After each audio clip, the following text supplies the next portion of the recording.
Ang ating topic ngayon ay bibigyang linaw lang natin yung sinabi ni Rick Walkers na nakaligtaan ko raw sabihan ng aking mga manonood, kailangan daw na ang pagtatrabaho ay 15 hanggang 20 minuto.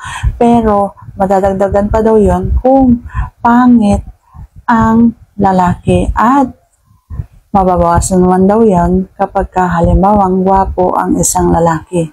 Interesado ka bang malaman kung ano ang panig ko, kung bakit hindi ko ipinagdidiinan yung inyong mga itsura kapag halimbawang ako ay nagbibigay sa inyo ng mga pwede nyong magawa sa isang babae.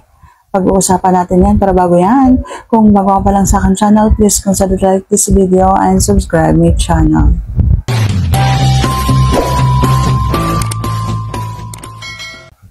Ang panig ko ay sabihin na lang natin na hindi kasi ako tumitingin sa panlabas na kaanyuan.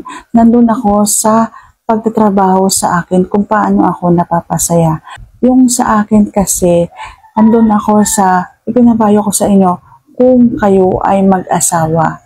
Kung kayo ay mag-asawa at matagal nang nagsasama, hindi na kailangan ng marami pang pagtatrabaho. Kasi nandun tayo sa totoong buhay. Hindi naman lahat na kapag matagal na kayo mag-asawa ay laging may pagtatrabahuhan. Kasi aminin man ninyo o hindi, halos lahat ng matatagal ng mag-aasawa at halos lahat ng matatagal ng magkasama ay diretsuhan na. Wala nang mahabang pagtatrabaho. Pero sabi nga ni Rick, nakakalimutan ko daw kayong paalalahanan tungkol sa itsura. Hindi naman kasi lahat ng babae ay bumabase sa itsura. Nandun kasi yung sarap kapag yung iyong kasama at kapare sa pakipagpalakpakan ay mahal mo.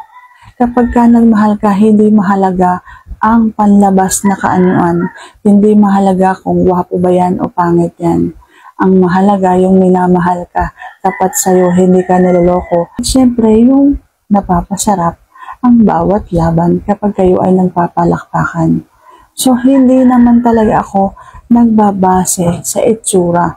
Kaya hindi ko sinasabi sa inyo na kailangan gwapo ka.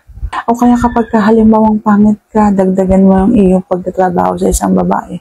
Kasi nandun ako sa kayo ay mag-asawa na, natanggap na ninyo sa isa't isa yung inyong mga panlabas na kaanyuan. At gagawin lamang ninyo ang mga itinuturo ko sa inyo doon sa taong mahal ninyo. Kapag kasi mahal ninyo ang isang tao, baliwala sa inyo kung ano yung panlabas na kaanyuan. Mapagwapo man yan o mapa hindi kagandahang lalaki.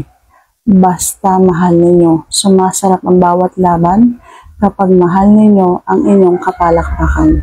So sana nabigyang linaw ko ang panig ni Rick at yung panig ko.